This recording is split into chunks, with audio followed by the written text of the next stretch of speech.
morning, Jefferson Jets. It is Monday, February 25th, 2019. It is a J Day and day 110.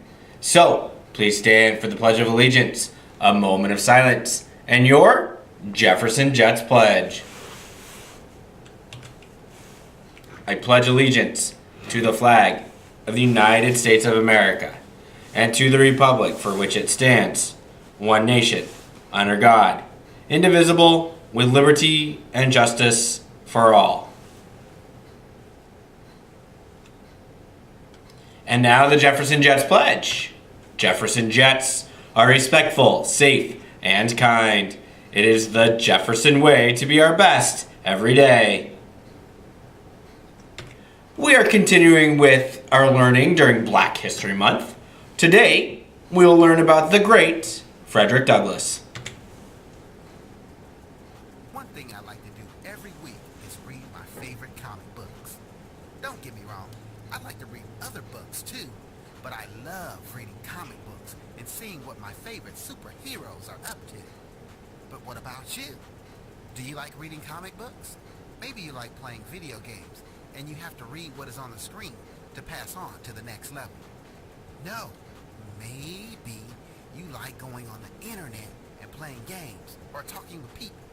Well, whether you know it or not, you're reading. But what if you weren't allowed to read? I know that sounds like a silly question, but what if it were against the law for you to read? Well, in American history during slavery, African Americans were not allowed to read. It was against the law for slaves to read, or even have someone teach them how to read. This is where the next person in African American history I want to talk about stood up as a leader and an abolitionist.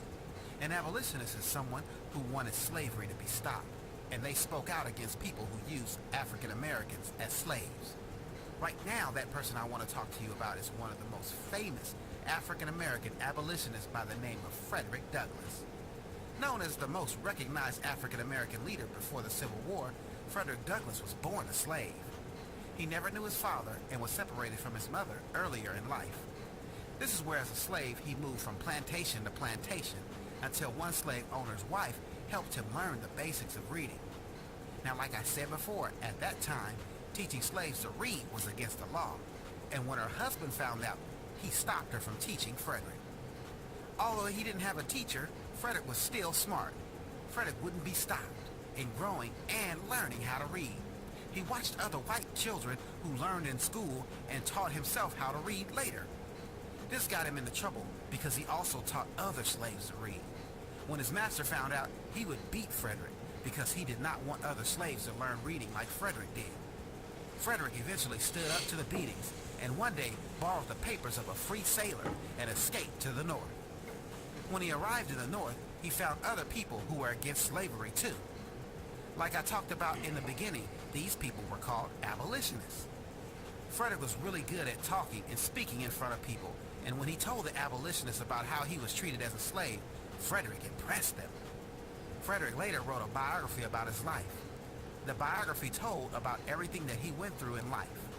Many people read Frederick's biography, but this put him in danger because he was afraid that his master from the south would come to the north and capture him knowing he had escaped.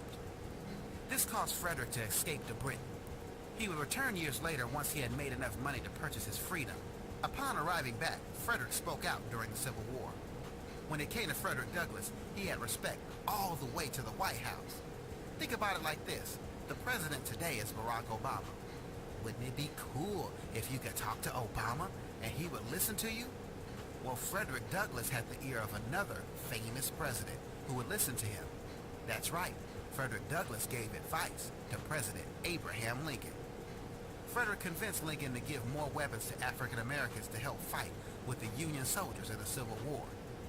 Now, being a great leader in history, Frederick spoke out against the poor treatment of African Americans in the United States.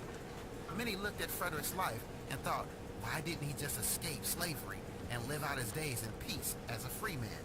But that wasn't in the cards for Frederick. This was something that he knew he couldn't do. All right. That video was done a couple of years ago. I did see that it said the current president was Barack Obama, so you can tell that it was done a couple of years ago, just in case we were wondering. Leadership tomorrow, there is a meeting in room 14 at 12:15. And then an update on the week. We do have our Dr. Seuss appreciation and Read Across America. Today is green eggs and ham, so I hope I see everybody in their favorite green shirt. Tomorrow is Cat in the Hat Day. Wear your favorite hat. We have a shout out to room 18, the whole room. Miss Byrne wanted to give you a shout out. You worked so hard last week during your trimester 2 assessments. They were applying the strategies that they've learned, and they were all taking their time. She wanted me to pass on that she is so proud of you, and we, as Jefferson Jets, are proud of you as well. Way to go, room 18. We have some birthdays to celebrate. Anthony Soto over the weekend, Abdul Umar over the weekend, and then happy birthday today to Malik Katabi. And then finally, be great today, Jefferson Jets, and have a hamtastic Monday.